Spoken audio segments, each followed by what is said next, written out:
Joining me now is Florida Congressman Michael Waltz. He's a member of the House Armed Services and Foreign Affairs Committees and the Permanent Select Committee on Intelligence. He's also a retired Green Beret and a National Guard colonel. Congressman, thank you for your service. I do want to first start with that, as always. Your reaction to all of this. So Kevin McCarthy, so Chad Pergram confirming for Fox this morning that Kevin McCarthy is saying, and he's going to say to all of you today when you get back to work, that an impeachment inquiry is on the table. Your reaction? Well, look, I mean, I'll just remind everyone that this will essentially enhance the investigation and help House Republicans overcome the stonewalling from the administration. But, I don't know what more my colleagues would need to see besides whistleblowers outlining bank records, outlining million-dollar payments from Ukrainian executives that we're going to have, I mean, truly, the bank records themselves, the suspicious activity reports. I mean, the evidence is falling out of the woodwork here. We need this inquiry to give us greater legal standing, and the American people, I was just home all over my district, are demanding answers, and, but for House Republicans, we would never get them. Well, you're ready for an impeachment proceeding. You want to move ahead of the inquiry. Is that correct? Well, look, I think we need to do this the right way. Let's go to the inquiry next. But I mean, the evidence is there. I don't know what vice president or what government official needs dozens of shell companies, needs to have foreign funds from adversarial nations flowing to their relatives. I mean, this stinks to all get up. What I want to see are the actual Biden bank records, the bank records of these companies themselves, these shell LLCs that had no product, no service. I want to get to the bottom of what did all of these people actually get for the money, these millions. And we're seeing more and more and more in terms of Biden's direct engagement. When you have emails from oligarchs thanking Hunter for the time with Dad, when you have text messages and timestamp showing Biden there with Hunter when he's texting, "You better pay up or else." I mean, it's going beyond circumstantial. This inquiry will give us greater standing because, of course, they're going to fight us in court. And then if that's where the facts take us, that's where the facts take us. Well, Congresswoman Nancy Mace was on the program with me, and she said that she has seen a lot of those records that have been provided to that committee under James Comer, and that it's 60 million, maybe more. But we do need to see the bank records. Do we have any idea when we might get to see those records? I realize that that's obviously there's a legal issue there, and there's privacy concerns coming from the administration.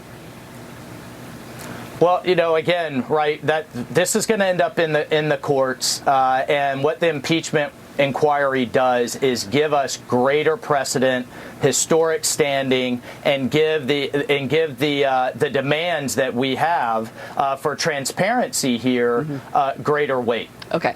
So President Biden spent yesterday's September 11th anniversary at a military base in Alaska. By the way, he didn't land until 4 p.m. in Alaska. He claims he was at Ground Zero in New York City just one day after the terrorist attacks. Watch this. When evil attacked, Ground Zero in New York, and I remember standing there the next day and looking at the building. I felt like I was looking through the gates of hell. But records show that then Senator Biden made it to Ground Zero on the 20th of September. That was 9 days later, Congressman. Let's give him the benefit of the doubt. He misspoke. But the White House is refusing to respond to this morning.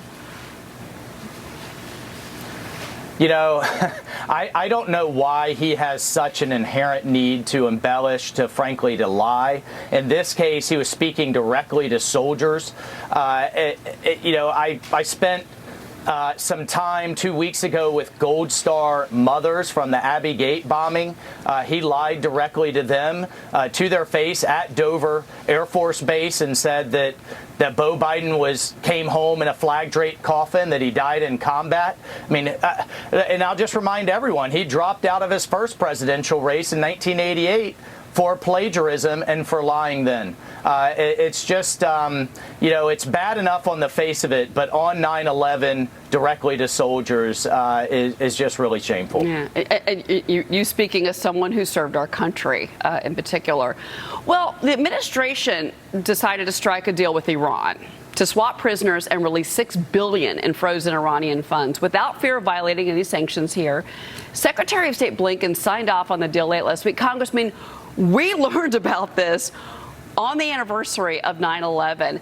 GOP presidential candidate, former Vice President Mike Pence, actually spoke about it. I want you to listen to what he said. When we pay ransom payments to terrorist regimes like Iran, we only encourage them and other similar terrorist regimes and those that sponsor terrorism to threaten the lives and the freedom of Americans around the world. So when I'm President of the United States, I promise you that we will stand firm. We'll always work to bring Americans home, but we'll never pay ransom for Americans. Congressman, your reaction? Well, let's remind everyone, in addition to the billions of dollars, they're also getting 5 Iranians back. And I can't get a straight answer on who these Iranians were or what they did or what their value is. But, to the point, there's only upside for taking Americans hostage. There's no downside. And while my heart breaks for these families, and I'm sure that their hearts are beating through their chests right now to get their loved ones back, this is only going to incentivize future hostage taking. Until we raise the costs, until every terrorist group, until every dictator and regime out there is afraid to take Americans hostage because the consequences will be so high and so painful for them, it's only going to continue, and that's what's such a shame about about this transaction. Congressman, I grew up thinking we never negotiate with terrorists. Is that just something you hear in Hollywood?